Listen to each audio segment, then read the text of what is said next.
Today, I am reduxing the Flat Earth segment. However, there is a prerequisite before watching this video. Please see Biblical Litteralists Were correct, but I will sum it up in a few seconds. The Bible is to be taken literally. The Genesis event is a literal event. Cherry-picking only proves that you do not need the Bible, so if you believe in the Bible, you must believe in Adam and Eve, being the only story of our origins. This video follows logically from that. If you believe in Adam and Eve, then you must believe in Flat Earth. From a geographical, historical, and biblical sources, I will argue for a Flat Earth Bible. First, let's look at ancient Israel. If you look at Israel, it is dead center of the Mesopotamian region, which includes Sumerian, Akkadian, Assyrian, Canaanites, and Babylonians, and of course Egypt to the south. Every single one of these countries were flat earthers. So why would you think that ancient Hebrews had any better knowledge than they did? It's not like they lived in a vacuum. Second, let's look at the first book of Enoch, which is clearly flat earth. Most scholars will put this book about 3rd century BC, still being within Bible times. It was almost put into the canon due to Jude quoting from this in verses 14 and 15.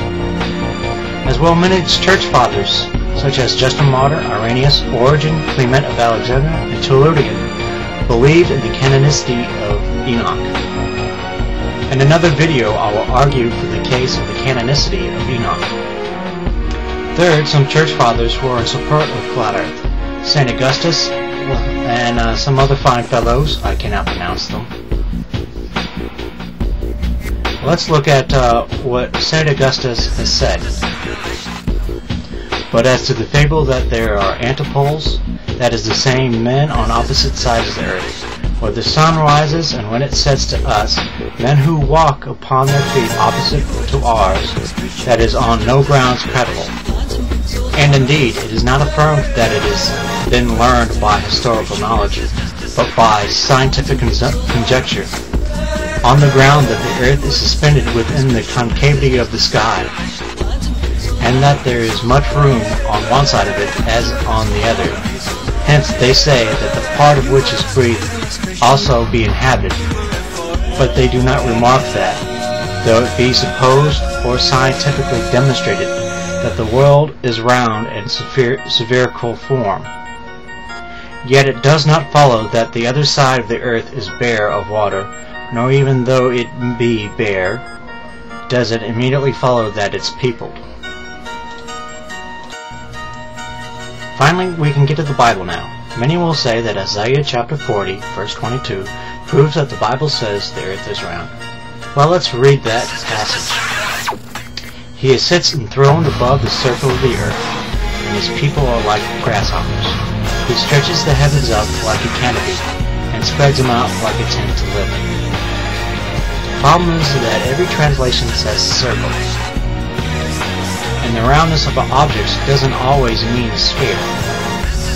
A pancake is round, but not a sphere.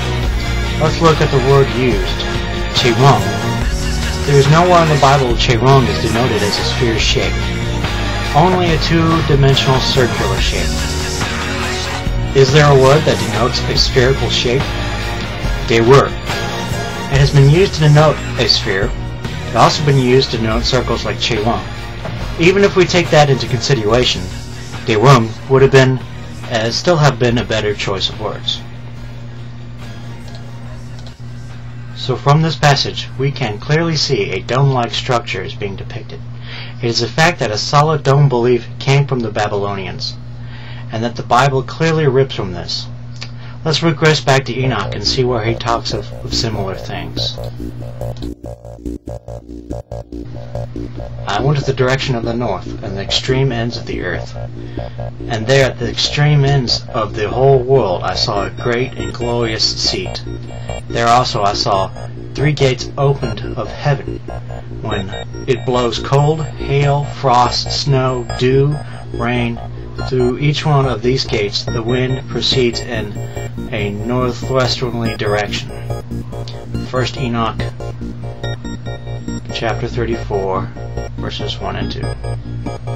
So is there a passage in the Bible that is like this? Jeremiah 51 verse 16 it says, "He brings up the mist from the ends of the earth, and he opens rifts for the rains to bring winds out of his storehouses." So there's a parallel between the speech in Enoch and the rest of the Bible. In Genesis chapter 1 verse 14, God creates stars in the firmament. The Babylonians had the same belief of a solid dome. The firmament is repeated many times in the Bible. Job 9:8, Psalms 19:1, Psalms 102:25, Isaiah 45:12, and Isaiah 48:13. In fact, the Bible indicates many things that are consistent with flat Earth cosmology. The Earth is immovable.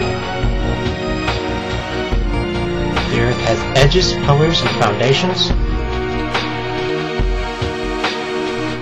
The sky has windows. Go high enough and you'll see all the Earth.